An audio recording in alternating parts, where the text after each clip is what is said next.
हैं। आप दुकान पर बैठे हैं, अजान की आवाज हो रही है, अब बेटे को फोन कर रहे, बेटे जल्दी आओ, तुम बैठो दुकान पे, मैं नमाज पढ़ने जाऊंगा।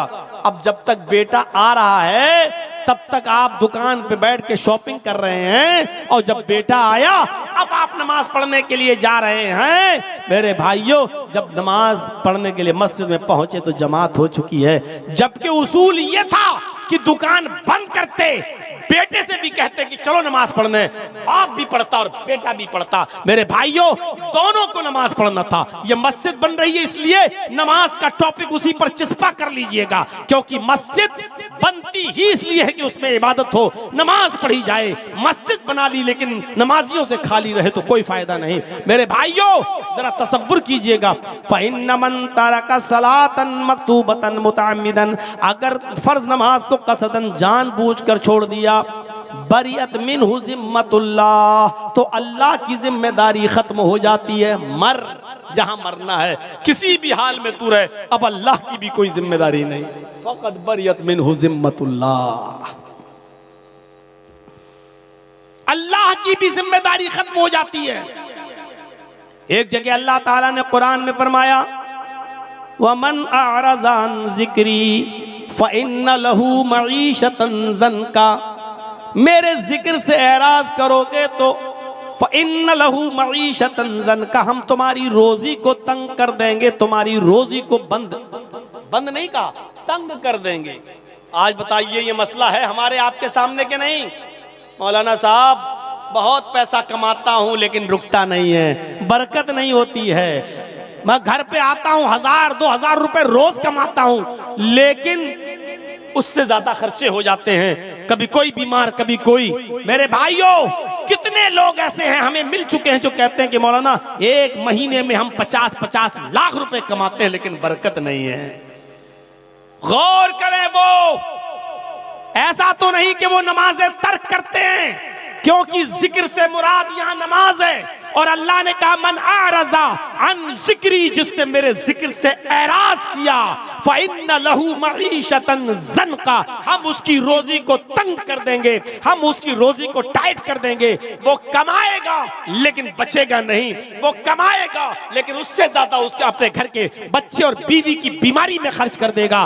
वो कमाएगा 2000, खर्चा होगा उसके घर का 5000, हम उसके खर्चे को बढ़ा देंगे, हम उसकी रोजी को तंग कर देंगे। ये अल्लाह ने कहा है। नमाज छोड़ने वालों, तुम्हें किसी मौलवी से ताबीज, डंडा और घर की बरकतों के लिए कोई दुआ पूछने की जरूरत नहीं है। तुम्हारे लिए सबसे बड़ी दुआ और सबसे बड़ा ताबीज यह है कि तुम नमाज पढ़ना शुरू कर दो। नमाज पढ़ना शुरू कर दोगे, घर में खैर और बरकत के दरवाजे खुल जाएंगे। नमाज नहीं पढ़ोगे, अल्लाह ने यह नहीं कहा रोजी बंद कर देंगे। फ़इन्न लहू मई, क्या कहा? फ़इन्न लहू मईशतन ज़न्का, जो मेरे जिक्र से एराज करेगा। और सुनो, एराज करना किसको कहते हैं? एक मिसाल ये भी समझा दूं आपको ताकि दिमाग में बैठ जाए। नमाज छोड़ने की बात नहीं कही जा रही है, नमाज छोड़ने वाला मुसलमान है या नहीं ये एक अलग टॉपिक है। अभी मैं अगर उस पर बोल दूं तो बड़ा हंगामा भी हो सकता है, इसलिए मैं फितने को हवा नहीं देना चाहता हूं। मेरे भाइयों, सिर्फ इतना, नमाज छोड़ने वाला या सिर्फ जुमे नमाज पढ़ के पूरे हफ्ते नमाज छोड़ने वाला, उसको मुसलमान कहा जा सकता है या नहीं कहा जा सकता, वो एक अलग मसला है। उसके तरफ हम अभी जाना ही नहीं चाह रहे हैं, हम एक नया फितना खड़ा नहीं करना चाह रहे हैं आपके दरमियान।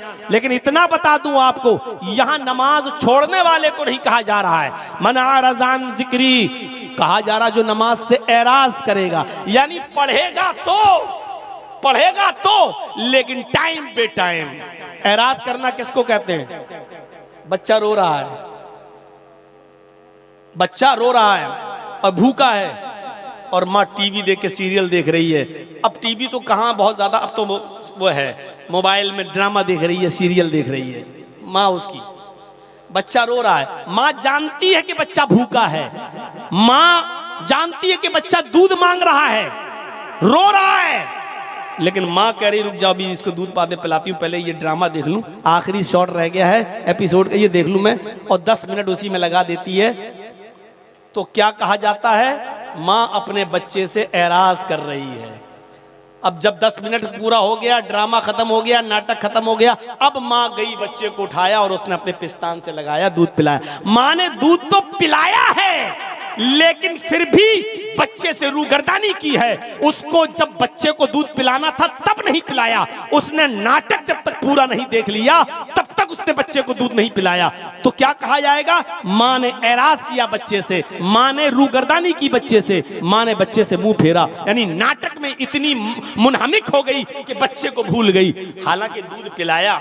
ऐसे ही हम दुकान में बैठ गए, हम मैच देखने लगे, हम कहीं फंसे हैं और अजान हो रही है, नमाज अजान क्या हैया अलस सला, लेकिन हम ये काम पूरा कर लेंगे तब जाएंगे मस्जिद में, हम ये मैच पूरा हो जाएगा तब जाएंगे मस्जिद में, हमारा ये आखिरी चीज रह गई है, ये अगर हम छोड़ देंगे तो इनकम्प्लीट रहेगी, हम ये काम कर लें। ये 5 मरीज रह गए, जब तक इनको नहीं देख लेंगे तब तक, ये 5 ही तो रह गए, अभी हम इनको सबको दवा दे देते हैं। अब हम उनको देखने लगे और दुकान बंद नहीं की, देखने लगे, और उसके बाद जब 5 मरीजों को दवा दे दी, या हमने पूरा मैच देख लिया या पूरा हमने ड्रामा देख लिया, उसके बाद या हमने पूरे दुकानों को कस्टमर को निपटा दिया, उसके बाद हम जा रहे हैं नमाज पढ़ने, और नमाज पढ़ी लेकिन जमात हो गई। नमाज तो पढ़ी है आपने लेकिन जमात निकल गई। जिस वक्त हय्या अलस सलाह कहा जा रहा था उस वक्त आप नहीं गए। एक कस्टमर है मेरी दुकान पे, मांग रहा भाई 5 किलो घी दे दो या 2 किलो तेल दे दो, हय्या अलस सलाह की आवाज आई, उसी वक्त छोड़ दो आप। अब आप सोचोगे यार 5 किलो घी ले लेगा तो 1 किलो घी पर अगर हमको 20 रुपए बच रहे हैं तो 5 किलो पर 100 रुपए, चलो तौलने वल्ले में लगा दिया। अब आप उस आदमी को रज़्ज़ाक समझ रहे हैं, रोजी देने वाला, आप अल्लाह को रज़्ज़ाक नहीं समझ रहे हैं। अरे छोड़ो, 100 रुपए का नुकसान हो रहा है, होने दो। अगर यहां अल्लाह की खातिर मैं नमाज पढ़ने के लिए चला जाऊंगा तो अल्लाह 100 की जगह 1000 का भी इंतजाम कर देगा। वमन यत्तक़िल्लाह यजअल लहू मखरजा, जो अल्लाह से डरेगा अल्लाह उसके लिए निकलने का रास्ता बना देगा। व यरज़ुक़हु मिन हैसु ला यहतसिब, और ऐसी जगह से उसको रोजी देगा जहां से उसको वहमो गुमान भी नहीं होगा, उसने सोचा भी नहीं होगा कि हमें यहां से रोजी मिल जाए। ये है नमाज से एराज करने का मतलब नमाज पढ़ तो रहे हैं लेकिन जिस वक्त पढ़ना चाहिए उस वक्त नहीं पढ़ रहे हैं। 5 मरीजों को निपटाने के बाद पढ़ेंगे साहब, 5 कस्टमर को निपटाने के बाद पढ़ेंगे, 2 ओवर रह गए पूरा हो जाए तब जाएंगे। ये खेल हम खेल रहे हैं, पबजी खेल रहे हैं, फला खेल रहे हैं, जब तक ये पूरा नहीं हो जाएगा तब तक नहीं। अब आप नमाज से एराज कर रहे हैं। अल्लाह ने एराज करने वालों से कहा, छोड़ने वालों से नहीं। छोड़ने वालों का अंजाम क्या होगा वो तो अल्लाह ही बेहतर जाने, हम बता ही नहीं सकते कि नमाज छोड़ने वालों की सजा क्या होगी जहन्नम के अंदर। हम एराज करने वाले उनके बारे में बतला रहे हैं जो पढ़ते हैं लेकिन टाइम पे टाइम टाल मटोल कर, हैं उनके बारे में बता रहे। वमन अअरज़ा अन ज़िक्री फ़इन्न लहू मईशतन ज़नका, जो मेरे जिक्र से नमाज से एराज करेगा हम उसकी रोजी को तंग कर देंगे। ये 5 वक्त की नमाज पढ़ने वालों का हाल है, जो नमाज तो पढ़ते हैं लेकिन टाइम बे टाइम, उनकी रोजी को हम तंग कर देंगे। तो बेनमाजियों की रोजी का क्या हाल होगा? अब आप कहो मौलाना साहब काफिर तो इतने हैं हिंदुस्तान में कि जिनकी गिनती नहीं है, अब आप बताओ उनको तो खूब मिल रही है रोजी रोटी है। अंबानी को देखो कितना अमीर है। मेरे भाइयों, अल्लाह के नबी ने इनके बारे में तो कह ही दिया है, अब दुनिया सिजनुल मोमिन, अरे दुनिया मोमिन के लिए जेल खाना है और दुनिया काफिरों के लिए जन्नत, व जन्नतुल काफिर, इन काफिरों के लिए दुनिया में ये सारी की सारी चीजें हैं, क्योंकि आखिरत में अल्लाह ने इनको सबको महरूम कर दिया है, वो आखिरत में तमाम नेमतों से महरूम है। तो काफिरों का हाल देखकर ये अंदाजा मत लगाओ कि ये भी तो नमाज नहीं पढ़ते, इनको तो खूब रोजी मिल रही है। अरे इनको इसलिए मिल रही है क्योंकि इनको आखिरत में कुछ नहीं मिलेगा, इनको जन्नत में इनका कोई हिस्सा नहीं है। तो मेरे भाइयों, इनकी मिसालें मत दिया कीजिए। जो बात भी मैं कह रहा हूं कुरान और हदीस के दायरे में कह रहा हूं, काफिरों की मिसाल मत दीजिए, अपनी मिसाल दीजिए। नमाज छोड़ने वालों के बारे में हम नहीं कह रहे हैं, उनके बारे में अल्लाह जाने और वो जाने। मेरे भाइयों, हम उनके बारे में कह रहे हैं जो नमाज तो पढ़ते हैं लेकिन अजान होते ही नहीं जाते हैं, बल्कि अपना काम निपटाने के बाद मस्जिद में जा रहे हैं नमाज पढ़ने के लिए। अजान इसलिए थोड़ी है कि अपना काम निपटा लो, अजान का मतलब हय्या अलस सलाह, आओ नमाज की तरफ, हय्या अलस सलाह, आओ अल्लाह की इबादत की तरफ, हय्या अलल फलाह, आओ आओ कामयाबी की तरफ, आओ कामयाबी की तरफ, आओ फलाह बहबूदगी की तरफ। अगर तुम्हें अल्लाह की इबादत करना है तो कामयाबी मिलेगी। कामयाबी और फलाह बहबूदगी अल्लाह की इबादत और नमाज से जुड़ी हुई चीज है। नमाज पढ़ोगे तो कामयाब रहोगे, नमाज छोड़ोगे तो नाकाम रहोगे। इसलिए कोई भी मुल्ला, मौलवी, कठमुल्ला अगर ये कहता है कि मेरे पास चले जाओ, हम तुम्हारे घर में खैर बरकत की और तुम्हारे दुकान में खैर बरकत का ताबीज देते हैं, दुआ दे देते हैं, वो झूठा है, वो मक्कार है, वो फरेबी है, वो आपको धोखा दे रहा है। मेरे भाइयों, अगर दुआओं से रोजी रोटी की बरकतें होने लगे तो मोहम्मदुर रसूलुल्लाह कभी अपने पेट पे पत्थर नहीं बांधते, कभी 2-2 महीना नबी के घर में चूल्हा बंद नहीं होता। हजरत आयशा फरमाती है कि 2-2 महीने हमारे घर में चूल्हा नहीं जलता था। क्या अल्लाह के रसूल को दुआएं मालूम नहीं थी? ये कठमुल्ला तुम्हें ताबीज दे रहा है, 50 रुपए का और 51 रुपए का ले जाओ और तुम्हारे घर में खैर बरकत होगी। अरे तू अपने घर में खैर बरकत कर लेना। कुछ लोग रास्ते में तोते लेके बैठे रहते, भविष्य बताता है वो तोता पर्ची निकाल के, और खुद तोते वाले को मालूम नहीं कि मेरा भविष्य क्या है। तू बता, तू कब तक इस तोते से पर्चे निकलवाता रहेगा और लोगों से 5 रुपए और 10 रुपए भविष्य बताने का लेता रहेगा? अरे तेरे घर में बिल्डिंग कब बनेगी और तेरे घर में 5 मंजिला इमारत कब तैयार होगी, वो तोते वाला भी नहीं जानता है। ये हाल आज कठमुल्लाओं का है। एक साहब गए, लड़का था नौजवान, कहने लगा मौलाना साहब दिल की बात है। अरे हम दिल का ही तो मामला हल करते हैं। का क्या बात है? कहाँ एक लड़की से प्यार हो चुका है, लड़की तैयार नहीं होती है, एक तरफा मोहब्बत है, शादी मेरी लड़की भी तैयार है लेकिन लड़की का बाप तैयार नहीं है। अरे क्या बात करते हो, ये ताबीज मैं दे रहा हूं, ले लो, गले में डालकर सीधे लड़की के बाप के सामने आ जाना। लड़की का बाप अपनी बेटी को लेके खुद तेरे घर पे आएगा, लेकिन तुम्हें बेटी का नाम लड़की का और लड़की के बाप का नाम बताना पड़ेगा क्योंकि ताबीज में लिखा जाता है। अब लड़का फंस गया बेचारा। अब बड़ी मुश्किल से बताया कि हाँ उसका नाम है मरियम। ठीक है, उसके बाप का नाम? बाप का नाम मत पूछो तो अच्छा है, नहीं साहब बताओ। तो उसने कहा कि वो आप ही की बेटी है, आप अपना नाम डाल दीजिएगा। कमीने, सुअर, उठाया जूता तो मेरी बेटी से हैं? भाई जब दीन का काम था, जायज काम था, तो ताबीज क्यों नहीं दिया?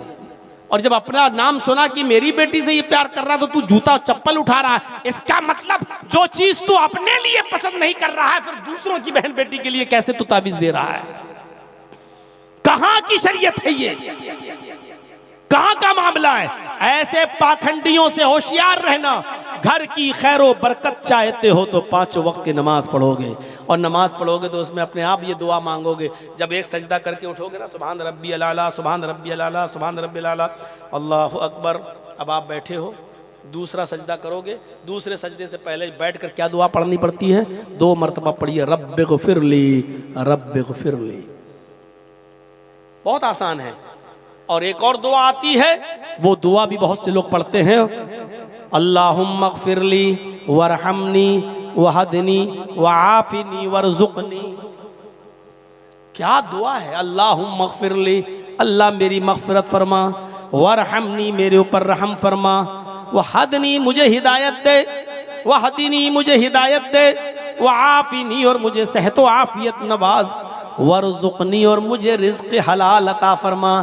5 वक्त की नमाज जब मुसलमान मस्जिद में आकर पढ़ेगा, और 5 वक्त की नमाज में एक रकात में 2 सजदे होते हैं, एक मरतबा उसको हर रकात में ये दुआ मांगना पड़ती है, वरज़ुक़नी मुझे रिज़्क़ अता फरमा। अगर उसने ज़ोहर की 10 रकात पढ़ी तो 10 मरतबा कहा वरज़ुक़नी। अगर उसने असर की 4 सुन्नत 4 फर्ज पढ़ी तो 8 मरतबा कहा वरज़ुक़नी। उसने मगरिब की 5 रकात पढ़ी तो 5 मरतबा कहा उसने वरज़ुक़नी।